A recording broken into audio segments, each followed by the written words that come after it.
ఇస్తున్న మా ప్రియ పరలోకపు తండ్రి, ఇంతవరకు సజీవులుగా కాపాడి ఉన్నావయ్యా తండ్రి. మొదటి మాటలు మీ కుమారుని బట్టి మాట్లాడి ఉన్నావు, మంచి విషయాలు నేర్చుకోవడానికి.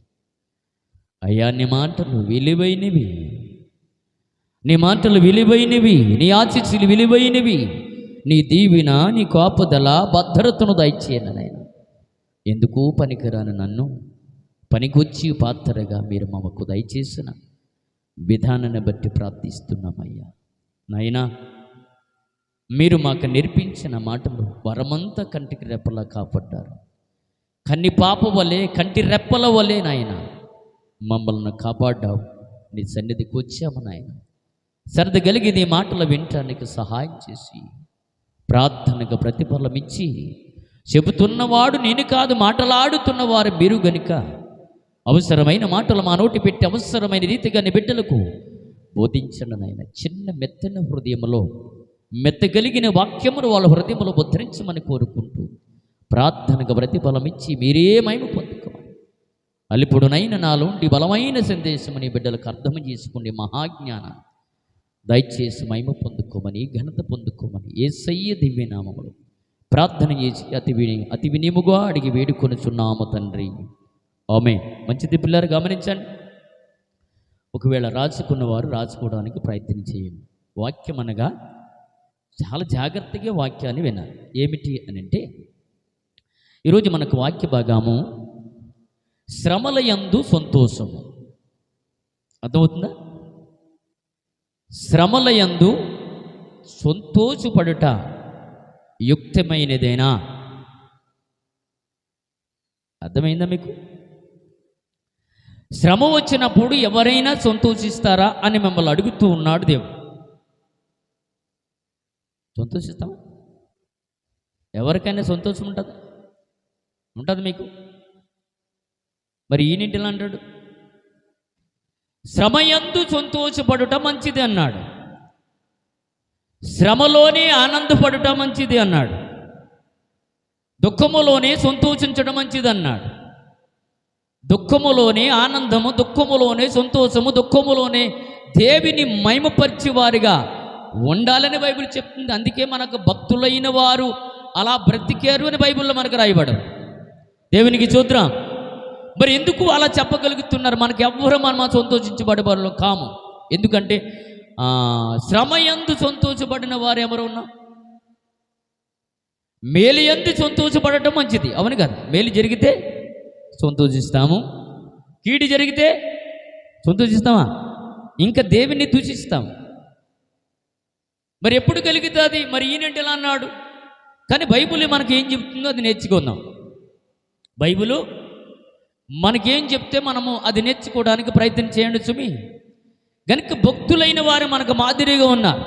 అంటే ఆయన చెప్తున్న మాటలు, శ్రమయందు సంతోషించడం మంచిది అన్నాడు, శ్రమయందు ఆనందించడం మంచిది అని అన్నాడు. శ్రమయందు సంతోషించడము, శ్రమయందు ఆనందించడము మంచిది అంటే శ్రమయందే క్రైస్తవుడు బ్రతకాలి, శ్రమయందే సంఘం బ్రతకాలి. శ్రమ లేనివాడు క్రైస్తవుడు కాదు అని బైబిల్ చెబుతుంది. దేవునికి స్తోత్రం. శ్రమ లేనివాడు. ఈరోజు ప్రార్థనలు కూడా మనం అనుకువగా మార్చుకుంటున్నాం, అవును కదా? శీతాకాలంలో ఒకలాగా, ఎండాకాలంలో ఒకలాగా, అవును కదా? అంటే లోపల ఉన్నా కూడా ఇటెక్కిపోయిన వారు కనబడుతున్నాయి. ఎంత దారుణం అండి!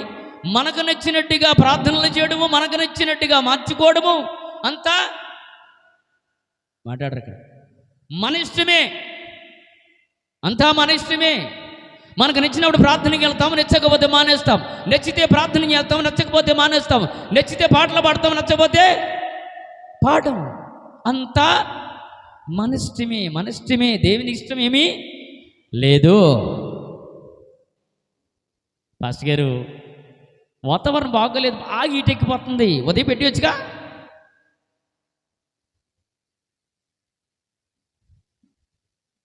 ఒకవేళ పెట్టకపోతే రారేమో. పెట్టకపోతే వాతావరణం ఎంత బాగుంది ఈరోజు మనకి. దేవునికి స్తోత్రం. గమనించండి పిల్లరా, యేసుక్రీస్తు వారు ఎంత శ్రమపడ్డాడో, లేదు తర్వాత భక్తులు ఎంత శ్రమపడ్డారో, వారి బాధలు, వారి ఆవేదన ఏనాడు మనకు కనబడవు. అన్నీ మన ఇష్ట ప్రకారంగా మార్చుకుంటాం, మన ఇష్ట ప్రకారంగా చేస్తాం. కానీ బైబిల్ చూడండి ఎంత చక్కగా మనకు బోధిస్తుందో పిల్లలు. భక్తులైన వాడు యాకోబు ఏం చెబుతున్నాడు ఒక్కసారి యాకోబు రాసిన పత్రికలోనికి మనం వెళ్దాం పిల్లలు. యాకోబు రాసిన పత్రికలో శ్రమ యందు సంతోషించడం మంచిది అంటున్నాడు. అమ్మ అర్థమవుతున్నాయా? అర్థమవుతున్నాయి. అర్థం చేసుకోండి. మీరు అర్థం చేసుకుంటేనే చెప్పిన మాటలు చాలా అర్థం చేసుకోండి. శ్రమ యందు సంతోషించడం మంచిది అని అన్నాడు. చూద్దాం యాకోబు రాసిన పత్రిక 1వ అధ్యాయము 2వ వచనం చక్కగా చదువు ముందుకు వెళ్దాం. నా సహోదరులారా, ఎవరు మాట్లాడుతున్నారు ఇక్కడ? యాకోబు గారు రాస్తున్నాడండి. యాకోబు రాస్తున్న పత్రికలు అంటాడు, నా సహోదరులారా, మీ విశ్వాసమునకు కలుగు పరీక్ష ఓర్పు. అవునైనా, మీ విశ్వాసమునకు కలిగే పరీక్ష ఓర్పు అంట. విశ్వాసం అంటే ఏమంటుందట? మాట్లాడాలి. విశ్వాసం అంటే ఏమంటుందా? ఓర్పు. కొట్టిన ఓర్పు ఉంటుందా? బైబిల్ చెబుతుంది. కొట్టిన సహనం బైబిల్ అండి. బైబిల్ మనం ఆధారం తీసుకోవాలి. భక్తులైన వారు అది చెబుతున్నాడు యాకోబు గారు. ఒకవేళ విశ్వాసం ఉంటే మీకేం కలుగుతుంది? కలుగు పరీక్ష ఓర్పు పుట్టిస్తుందంట. ప్రభు నమ్ముకున్నాం కదా మనం, వారి వల్లే మాట్లాడకూడదు. ప్రభువుని ఎరిగాము కదా, వారి వల్లే మనం ఉండకూడదయ్యా. ప్రభువుని ఎరిగి ఉన్నాము కదా, మనం వారి వల్లే ఉండకూడదని బైబిల్ చెప్తుందండి. మరి వారి వల్ల ఉంటే నీకు వాడికి సంబంధం ఏముంది? తేడా ఏముంది? అది బైబిల్ చెప్తుంది. వారు వల్లే మీరు సమాధానం రావట్లేదు. మళ్ళా వారి వల్లే మీరు వండుకుడి. లోకముతో వైరము, దేవునితో ప్రమాదము. వాడు ఏమైనా మాట్లాడచ్చు, ఎలాగైనా మాట్లాడచ్చు, ఎలాగైనా ఉండొచ్చు, ఏదైనా చేయొచ్చు. నీకు ఆ రైట్ లేవో. వాడన్నీ చేయొచ్చు, పాపము చేయవచ్చు, పాపం మాట్లాడవచ్చు, బూతులు తిట్టవచ్చు, ఎవరినైనా ఏదైనా చేయవచ్చు, ఏదైనా చేయవచ్చు. మళ్ళా వారి దేవునికి వారి ప్రార్థన చేయవచ్చు. మన దేవుడు అలా ఒప్పుకున్నవాడు కాడు. భక్తులు అలాగే వెళ్ళారండి. స్టెఫన్ అన్నాడు దేవుడు కుడిపార్శ్వమందు కూర్చున్నాడని చెప్తూ ఉంటావు, చూపిస్తూ ఉంటారు. రాళ్ళు కొట్టి చంపేశారు. తెలుసా ఎందుకు కొట్టారని మాట్లాడలా. ఆయన అన్నాడు, తండ్రి వీరేం చేస్తున్నారు, వీరు వెర్రగొరు గనుక వీరును క్షమించుము అన్నాడు. రాళ్ళతో కొడతానంటే రాయలతో కొట్టేస్తారు. పైనుంచి రాయలు ఇసురు కొడతా ఉంటే రాయలు ఇసురు కొడతాయి. ఇదిగో యేసు ప్రభు వారు దేవుని కుడిపార్శ్వమందు ఉన్నాడని చూడనంటే చెప్పి స్టెఫన్ రాళ్ళు ఇచ్చి కొట్టేస్తే అన్నాడు, వీరేం చేస్తున్నారు, వీరి వెర్రగొర గనుక వీరిని క్షమించమంటా. మనం అంటామా? ఇదిగో వాక్యం అంటుంది. వాక్యం అనగా దేవుడు అంటున్నాడు. దేవుడు అనగా భక్తులైన వారు దేవుని యొక్క సన్నిధిలో దేవుని ఆత్మ చేత నింపబడిన వారు అంటున్నాడు, సహోదరులారా, మీ విశ్వాసమునకు కలిగి పరీక్ష ఓర్పును పుట్టించునని ఎరిగి మీరు నానా విధములైన శోధనలు. అర్థమవుతుందే మాటలు? శోధన ఎలా వస్తాయంట?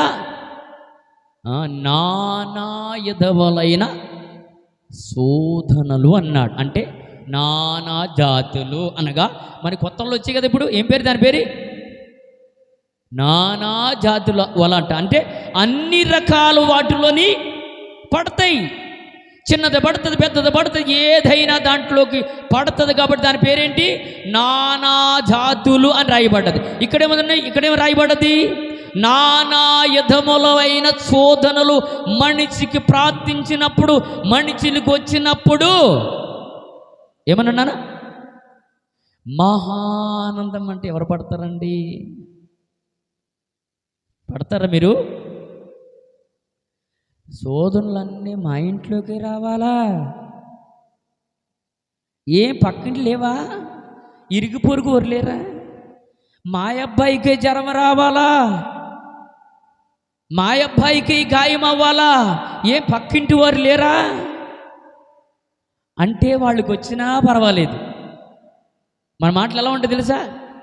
మనమే బాగుండాలి, పక్కవాడు ఎప్పుడు ఏడుస్తూనే ఉండాలి. మన ప్రార్థనలు అలా ఉంటాయి. పక్కవారు ఆనందముగా ఉండకూడదు. మన ప్రార్థనలు అలా ఉంటాయి. మాయముండ దేవుడు మా ఇంట్లో దొరికిందా? మా ఇల్లే మా కొంపై దొరికిందా? ఏ దేవుడికి? మాయముండ దేవుడు. మళ్ళీ ఆయన పేరేంటి? సైన్యములకు అధిపతి అయిన యెహోవా అని పేరుంటే మాయముండ దేవుడు మా కొంపే పట్టుకుంటున్నాడు. ఇంకెవరి కొంప పట్టుకోలేదు, మా ఇల్లే. ఇంకెప్పుడు మా ఇల్లంతా మందులు కూడే. ఈ ప్రార్థనలు ఉంటాయి పిల్లలు. ఈయనేమంటున్నాడంటే, నానా విధమైన శోధనలు మీకు వచ్చినప్పుడు మహానందమని సంతోషం. చదివినా మళ్ళా, నానా విధములైన శోధనలో పడినప్పుడు అది మహా ఆనందమని ఎంచుకొనుడి. దేవునికి స్తోత్రం.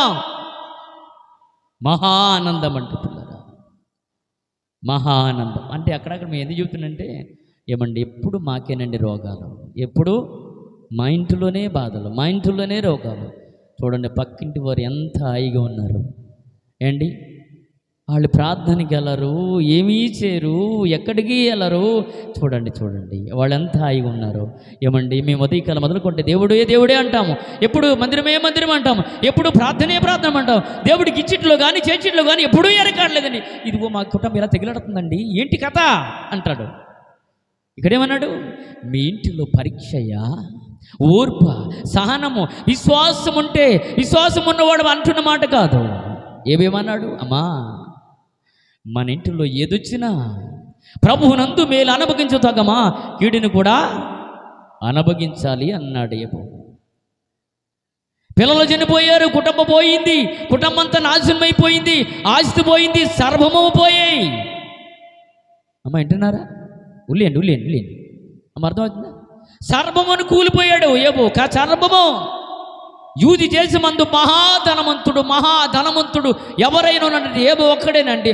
అలాంటి ధనవంతుడు కుటుంబం కొరకు ఎల్లప్పుడూ ప్రార్థన చేసేవాడు, ఉన్న ఆస్తి కొరకు ఎల్లప్పుడూ ప్రార్థన చేసేవాడు, సూర్యుడు రాకుండా ఎల్లప్పుడూ ప్రార్థన చేస్తే ఇదిగో ఆడెళ్ళాడు, ఏబు ముత్తును ఏబు ఊరుచుట్లను కంచి వేసి తీసి అన్నాడు. సోదరు వచ్చేసింది, ఎవరికో దగ్గరికి వచ్చింది, ఏబు దగ్గరికి వచ్చేసింది, ఏబుని తట్టింది. పిల్లలు చనిపోయారు. ఏమంటే మీరు గమనించండి, మీరు ఆలోచన పెరగండి. ఆస్తి పోయినా పర్వాలేదు, ఆస్తి అంతా పోనా పర్వాలేదు. ఈరోజు పోతే రేపు సంపాదించుకుంటావరా అంటాం కదా. ఒరే పిల్లలు కాపాడుకున్నావరా, మంచిదిరా బాబు, ఈ ఆస్తి పోయిందిగా, ఈరోజు కాదు రేపు సంపాదించుకుంటావు, పిల్లల కళ ముందల సంతోషించరా అంటారు. కానీ అక్కడ వరకు బాగా వచ్చాడు పిల్లలు, అక్కడ వరకు వచ్చాడు. అదిగో పిల్లలు కూడా వెళ్ళిపోయారు, పిల్లలు కూడా చనిపోయారు అనగానే కృంగిపోయి ఉండొచ్చు పిల్లలు, కుంగిపోయి ఉండొచ్చు. ఆయన ఒక మాట అన్నాడు. ఏ మాట అన్నాడు? చర్మము పోయి పిల్లలు పోయారు. దేవుని దగ్గర కూర్చొని మోకరించి ఒక మాట అన్నాడు, యెహోవా ఇచ్చును, యెహోవా తీసుకుని పోయెను, దేవుని నామమునకు మహిమ కలుగునుగాక. దేవునికి స్తోత్రం అంటామా? మనము అంటామా? అమ్మ బాబోయ్ మనం అనలేమండి.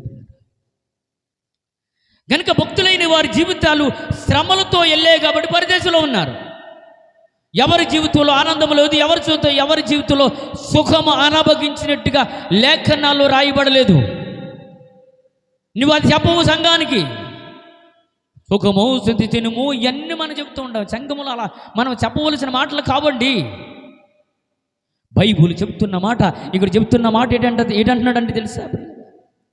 ఏమన్నాడండి? మీరు నానా ఎదవల్లోనూ శోధనలో పడినప్పుడు అది మహా ఆనందం అని ఎంచుకొనిడి. మీరు సంపూర్ణులను అను నాగులు మీ విషయములోనైనను కొదువు లేని వారై దేవునికి స్తోత్రం. గమనించిన విశ్వాసులైన వారు. ఇదిగో యాకోబు రాస్తున్నాడు. యాకోబు ఏమని రాస్తుండే తెలుసా? మీకు శోధన వచ్చినప్పుడు ఇది మహా ఆనందమని ఎంచుకోండి. ఎంచుకుంటే ధన్యులు,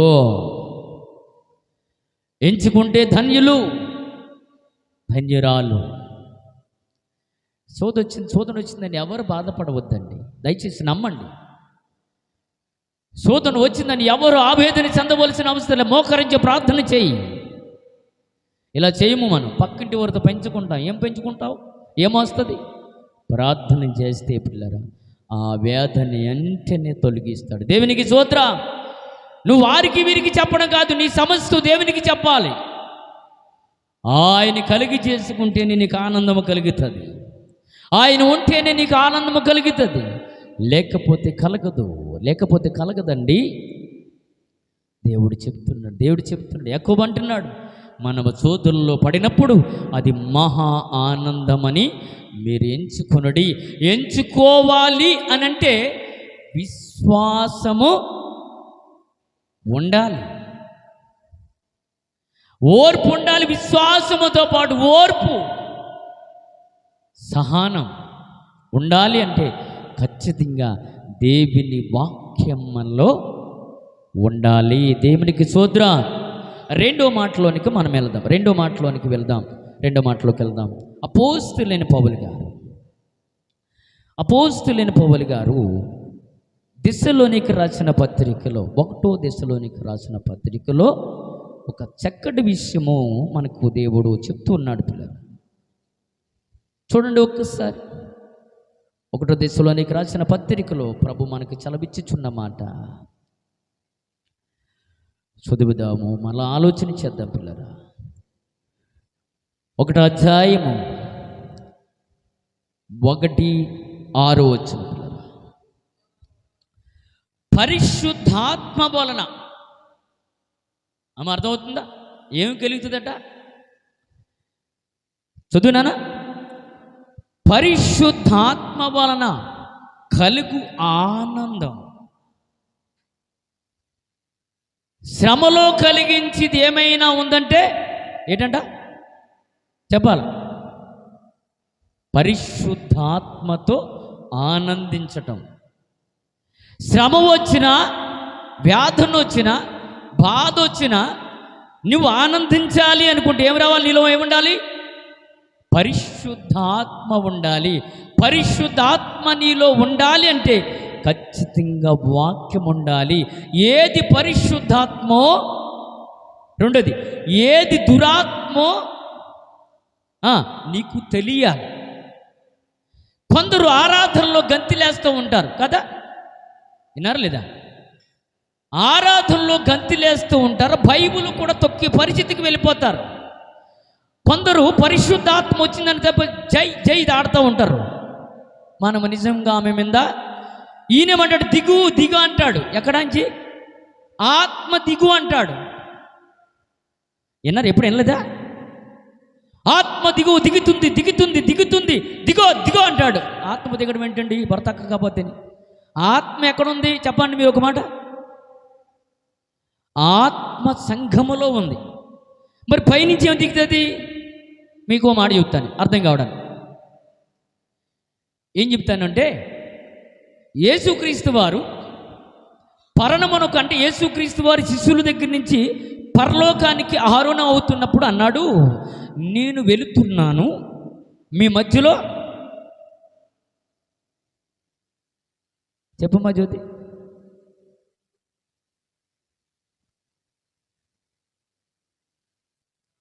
నేను వెళుతున్నాను. ఇప్పుడు యేసు ప్రభు శిష్యులతో ఉన్నాడండి. ఏ చింత లేదు, ఏ ఆవేదన లేదు, ఏ బాధ లేదు. ఇప్పుడు ఎవరు కావాలి? యేసు ప్రభు వెళ్ళిపోతున్నాడు కదా, మరి శిష్యులతో ఎవరు ఉండాలి? మాట్లాడలేదు. పరిశుద్ధాత్మ ఉండాలి, ఆదరణకర్త ఉండాలి. నేను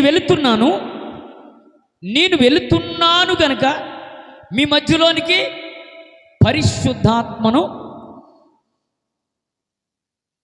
పంపుచున్నాను అన్నాడు లేదా? మాట్లాడలేదు ఎవరు? పంపుతున్నానండి. ఆ పరిశుద్ధాత్మ మిమ్మల్ని సర్వశక్తిలోనికి నడిపిస్తాడు. ఆయన సర్వశక్తిలోకి మిమ్మల్ని నడిపించిన ఆదరణకర్త మీ మధ్యలోనే ఉన్నాడు. అప్పటి నుంచి ఇప్పటి వరకు కూడా సంఘములో నడిపించిన ఓ గొప్ప నాయకుడు ఉన్నాడు అంటే ఆ పరిశుద్ధాత్మే కొత్తగా పైనుంచి ఆత్మ కిందకి దిగురాదు. అది మొదట మనం సంఘముగా ఉన్న మనము గమనించవలసిన అవసరత ఉంది. అందుకే ఆత్మలన్నీ కూడా పరిశుద్ధాత్మలు కావు. ఇక్కడ ఏమంటున్నాడు అపోస్తలుడైన పౌలు గారు? ఏమంటున్నానా? పరిశుద్ధాత్మ కలుగు ఆనందము గొప్ప ఉపద్రయమందును మీరు వాక్యమును అంగీకరించాలి అంటున్నాడు. పరిశుద్ధాత్మతో ఆ వాక్యాన్ని మీకు ఏం చేయాలా? అంగీకారం మీలో ఉండాలి.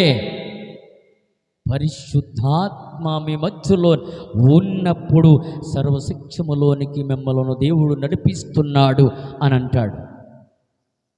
ఆత్మ దిగదండి మనతో. ఇప్పుడు దేవుడు మన మధ్యలో ఉన్నాడు. దేవుని ఆత్మ మన మధ్యలో సంచారం చేస్తుంది. ఆత్మే మనము ప్రభు మనల్ని లేవలెత్తినంత వరకు ఆత్మే మన మధ్యలో ఉండి సంచారం చేస్తూ దుష్టుడు మిమ్మల్ని ముట్టుకుంటా ఆయనే మిమ్మల్ని కాచి కాపాడుతూ ఉన్నాడు అని బైబిల్ చెప్తుంది. అపోస్తలుడైన పౌలు ఏమైనా మాట్లాడుతున్నాడు? ఏమని మాట్లాడితే ఆత్మ వలన పరిశుద్ధాత్మను కలిగి ఆనందముతో గొప్ప ఉపద్రయమందును మీరు వాక్యమును అంగీకరించి, ఆ వాక్యాన్ని అంగీకరించాలండి పిల్లలు. మా అంగీకరించిన వారు ఉన్నామా? మనం అంగీకరిస్తే ఇంకేమంటున్నాడు? మమ్మను ప్రభువును పోలి నడుచుకున్న వారిని కాబట్టి మాసిదోనియలోను అఖాయలోను విశ్వాసులందరికీ మాదిరి నడుచుకున్నారంట. మనము విశ్వాసులు ఎదుట భయభక్తులు కలిగి మాదిరిగా మనము నేర్చుకోవాలని బైబుల్లో మనకు రాయబడి ఉంది పిల్ల. ఇంకొక మాట దగ్గరికి కూడా మనం వెళ్దాం. రెండో మాట అయిపోయింది.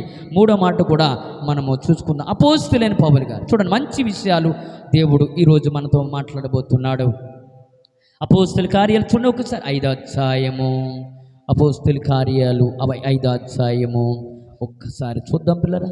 చాలా మంచి విషయాలు పౌలు గారు మనతో మాట్లాడుతున్నారు. 5:41 5:41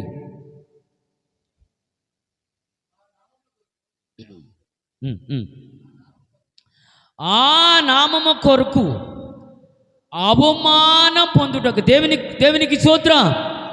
ఏ నామం కొరకు అండి? దేవుని నామము కొరకు. దేవుడిచ్చిన నామం ఎలాంటిది అని అపోస్తలుడైన పౌలు గారు అంటున్నాడు అని అంటే మళ్ళా చూద్దాం ఆ నామము కొరకు అవమానం పొందేరట. ఎవరు అనగా భక్తులైన వారు. ఇక్కడ ప్రభు చెబుతున్న మాట ఏంటంటే పిల్లరా, శ్రమయందు సంతోషించి వారు ఉన్నామంటే లేవు. ప్రభు అంటున్నాడు శ్రమయందే భక్తులైన వారు సంతోషముతో ఉన్నారని బైబిల్ అయితే చెబుతుంది. మనము కూడా సంతోషించాలి. మనము కూడా సంతోషించవలసిన అవసరత ఉంది అని బైబిల్లో మనకు రాయబడి ఉంది. ఇక్కడ వాటిలో మనం చూస్తే పిల్లరా, ఆ నామము కొరకండి ఈరోజు ప్రభు కొరకు అవమానాలు, దేవుని కొరకు అనేకమైన అపకీర్తులు, దేవుని కొరకు అపనిందులు, దేవుని కొరకు అనేకమైన ఇబ్బందులు కలుగుతున్నాయండి మనకు. ఈనాడు కాదని కలిగింది ఎప్పుడూ అపోస్తుల కాలంలో, ఇంకా ఆది నుంచి భక్తులైన వారికి అపాయాలు వస్తూనే ఉన్నవి. ఇప్పుడు కూడా పౌలు అంటున్నాడు ఆ నామము కొరకు అవమానం పొందుటకు పాత్రులమని ఎంచబడవలసినందున వారు సంతోషించుచు. దేవునికి స్తోత్రం. దేవుని నామం కొరకు ఎన్నో బాధలు, కష్టాలు, వ్యాధులు వస్తూనే ఉంటాయి మనకి. అందుకే అంటున్నాడు పౌలు, అంటున్నాడు అయ్యో అయ్యో ఇదిగో ఆయన నామము కొరకు ఎన్నో అపమానాలు, ఎన్నో అపకీర్తులు వస్తాయి, కానీ ఇదిగో వాటిల్లోనే మీరు సంతోషించాలి. దేవునికి స్తోత్రం. ఆనందించాలి. శ్రమయందు సంతోషం, శ్రమయందు ఆనందము అని బైబిల్ మనకు చెప్తుంది. పిల్లరా, ఈరోజు మనకు ఆలోచన కలిగింది. ఇంకా చదువునా, మహాసభ ఎదుటుండి వెళ్ళిపోయి ప్రతి దినము దేవాలయములో ఇంటింట మానక బోధించుచు యేసుక్రీస్తును ప్రకటించుచుంటిరి. దేవునికి స్తోత్రం. శ్రమల్లోను కూడా ప్రభుని ప్రకటించేవారు. శ్రమయందు కూడా ఏం జరుగుతుందండి? వాక్యమును ప్రకటించేవారిగా కనబడుతూ ఉన్నారు. వాక్యమునందు మనము సంతోషించేవారే కనబడాలి. శ్రమయందు ఆనందించేవారే కనపడాలి. శ్రమ వస్తేనే, ఈరోజు శ్రమ రావాలని ప్రార్థన చేసేవారు లేరండి. శ్రమ రావాలని ప్రార్థన చేసేవారు లేరు.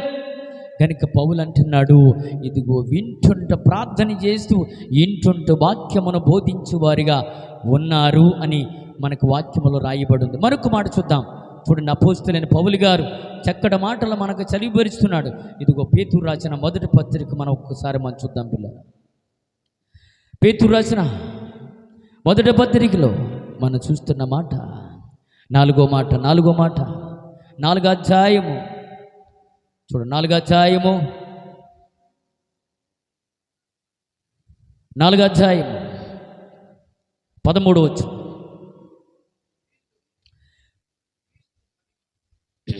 బాగా చదవండి. 4వ అధ్యాయం 13వ వచనం. క్షమించండి, ఒక్కసారి మనం చూద్దాం. ఒక్కసారి 3వ అధ్యాయం అనుకుంటా.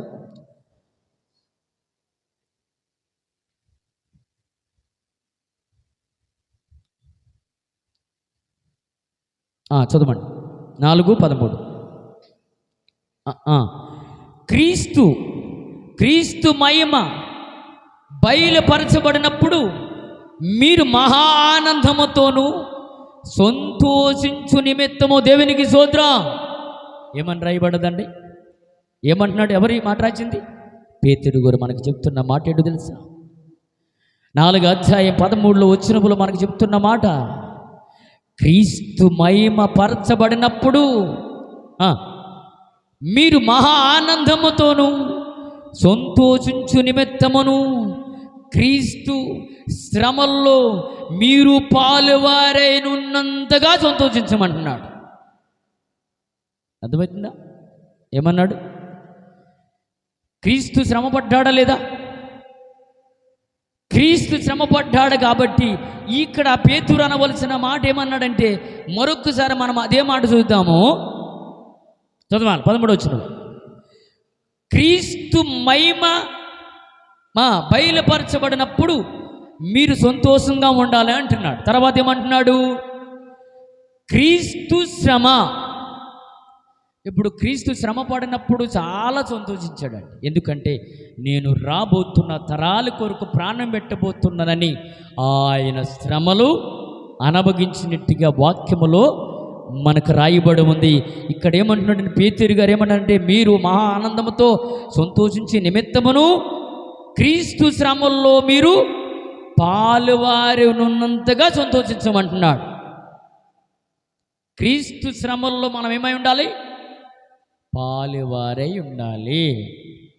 పాలువారై ఉండాలంటే ప్రతి దినము ప్రతి వారము ఆయన శరీరము తింటున్నాము, ఆయన రక్తము త్రాగుతున్నాము, పాలువారై ఉన్నామా, పాలుపంపులై ఉన్నామో, ఆయన శ్రమ మనం పొందుకున్న వారంగా ఉన్నాము. ఈరోజు శ్రమ లేనివాడు క్రైస్తవుడు కాడు. శ్రమ లేనివాడు క్రైస్తవుడు కాదు. ఒకవేళ సావుకుడికైనను విశ్వాసుకైనను శ్రమ వస్తేనే నిలబడతాడు. శ్రమ వచ్చినప్పుడు నిలబడిన వాడు నిజమైన క్రైస్తవుడు. శ్రమ వస్తే పారిపోయిన వాడు నిజమైన క్రైస్తవుడు కాదు పిల్లరా. అందుకే కిందన కూడా రాశాడు. ఏ రాశాడు? 4వ అధ్యాయం 16వ వచనం కూడా చదివినానా? ఎవడైనను క్రైస్తవుడవనందుకు బాధ అనుభవించిన ఎడల వాడు చిక్కుపడక ఆ పేరుని బట్టి దేవుని మహిమపరచవలను. క్రైస్తవుడవు తేటంట చిగ్గుపడకూడదని బైబిల్ చెప్తుంది. చిగ్గుపడకూడదని బైబిల్ మనకు సాక్ష్యం ఇస్తుంది. పిల్లరా, చిగ్గుపడి క్రైస్తుడో చిగ్గుపడిన క్రైస్తవురాలువో నువ్వు తెలుసుకో, శ్రమ యందే సంతోషించాలని బైబిల్ చెప్తుంది. శ్రమ లేని వాడు క్రైస్తవుడు కాడు. వస్తుంది, కంగారు పడవలసిన అవసరం లేదు. శ్రమ క్రైస్తవుడి మీదకు వస్తుంది, సంఘం మీదకి శ్రమ రాబోతుంది. ఏది నిజము, ఏది అబద్ధము, ఎవడు నిజమైన క్రైస్తవుడు, ఎవడు నిజమైన సేవకుడు, ఆ రోజు మనకు తెలిసిపో. దేవునికి స్తోత్రం. కనుక శ్రమ యందే మనము ఆనందించాలని బైబిల్ చెబుతుందండి. మీరు సంతోషించాలో ఆనందించాలి, అది మీ శ్రమం. కానీ బైబిల్ చెబుతున్న మాట శ్రమ యందు మనం ఆనందించాలని మనకు వాక్యమైతే రాయబడి ఉంది. క్రీస్తులో మన పాలువారైనంతగా సంతోషించమని బైబిల్లో పేతురు చెప్తున్నాడు. చివరి మాట చెప్పి నేను ముగిస్తాను. యోహాను రాసిన యోహాను సువార్త, ఒక్కసారి యోహాను సువార్త చూడండి, చివరి మాటలు ఒకసారి మనం చూద్దాం. యోహాను సువార్త 16వ అధ్యాయము, యోహాను సువార్త 16వ అధ్యాయము 21వ వచనం. అమ్మ అర్థం చేసుకోండి, ముగించబోతున్నాం. జాగ్రత్త వింటున్నారు కదా. శ్రమ యందే మనం ఆనందించాలని ప్రభు నేర్పిస్తున్న ఈరోజు పాఠము. శ్రమ యందే సంతోషించమని క్రైస్తుడికి నేర్పిస్తున్న పాఠం ఇది. శ్రమ యందు ఆనందపడడము నేర్పించబోతున్న దేవుని మాటలవి. ఇది యోహాను గారు ఏమంటున్నాడు తెలిసే 16వ అధ్యాయం 21లో, స్త్రీ ప్రసవించినప్పుడు ఆమె గడి వచ్చి కనుక ఆమె బాధపడుతుందట, ఆమె శ్రమ పడుతుందట, ఆమె వేదన పడుతుందట, ఆమె బాధపడుతుందట, వేదన పడుతుందంట, కష్టపడుతుందంట. ఆ బిడ్డను భూమి మీదకి తీసుకొని రావటానికి ఆమె పడుతున్న వేదన, ఆమె పడుతున్న భారము, బాధ్యత ఎంత బాధ అండి. కన్న తల్లికి తెలుస్తుంది ఆ బాధ, అవును కదా. వాటి గురించి ఇక్కడ రాస్తూ ఉన్నాడు యోహాను గారు. ఏం రాస్తున్నాడు? స్త్రీ ప్రసవించినప్పుడు ఆమె గడి వచ్చును గనుక ఆమె బాధపడును, అంటే వేదన పడను. ఎందుకు ఈ వేదన, ఎందుకు ఈ బాధ అనగా చెప్పాలి. ఈ బాధ ఎందుకు పడుతుంది? బిడ్డని భూమి మీదకు తీసుకొని రావడానికి ఆమె పడుతున్న బాధ. ఇంకా ఏం చెబుతున్నాడు? అయితే ఆ శిశువు పుట్టగానే లోకమందు ఒకడు పుట్టునని సంతోషము చేత ఆమె ఆ వేదన మరి జ్ఞాపకము చేసుకొనదు. అర్థమైంది? ఎంత బాగుందన్నమాట. అంతవరకు వేదన పడుతూ, అంతవరకు శ్రమ పడుతూ, ఆ బిడ్డను భూమి మీదకి రాబోడికి ఆమె పడుతున్న బాధ, నానా వేదనలు పడుతున్న ఆ బాధ భూమి మీద బిడ్డ పడగానే ఆ బాధల్లా ఏమైపోయింది?